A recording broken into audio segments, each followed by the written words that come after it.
প্রায় 600 বছর পরে এসে ঈদে মিলাদুন্নবী পালন হলো। কেউ ঈদে মিলাদুন্নবী পালন করলেন না তৎকালীন, কেউ কবরের ওপরে ফুল চড়ানো না তৎকালীন। 650 বছর প্রায় পার হয়ে যাওয়ার পরে মুহাম্মদ সাল্লাল্লাহু আলাইহি ওয়াসাল্লামের জন্মদিন পালন হচ্ছে। মুহাম্মদ সাল্লাল্লাহু আলাইহি ওয়াসাল্লামের জন্মদিন পালন হচ্ছে। আজকে 1450 বছর পার হয়ে গেল, আজকেও মাজার তৈরি হচ্ছে। জি হুজুর, মুহাম্মদ সাল্লাল্লাহু আলাইহি ওয়াসাল্লামের দেশে যান, হাজার হাজার সাহাবীগণ শুয়ে আছেন কবরে। কারো কবরের ওপরে ফুল চড়ানো আছে? উত্তর দেন। ফুল চড়ানো আছে? ফুল চড়ানো নাই।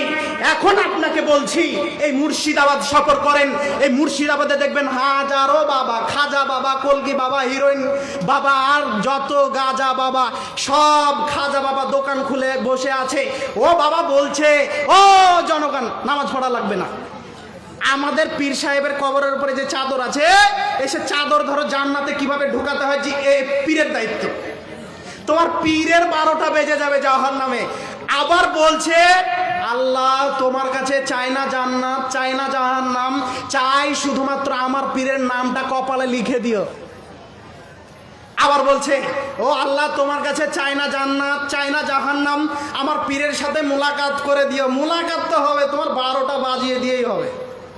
বলছিলাম, ফায়সালা যদি কোরআন এবং হাদিস থেকে নেওয়া হতো, তাহলে সমাজে বিবাদ থাকতো না, এত মতনৈক্য থাকতো না।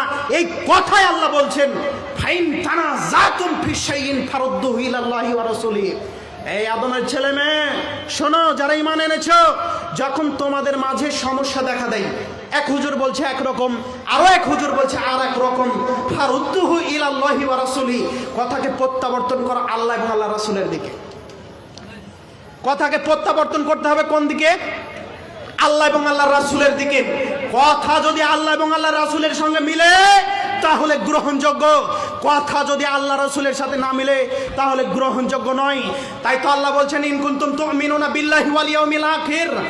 শোনো, তোমরা যদি মুমিন হও, তোমরা যদি পরকালের প্রতি বিশ্বাস স্থাপন করে থাকো, যালিকা খায়রুন ওয়া আহসানু তাওয়িলা, এটাই তোমাদের জন্য উত্তম পরিণতির দিক দিয়ে।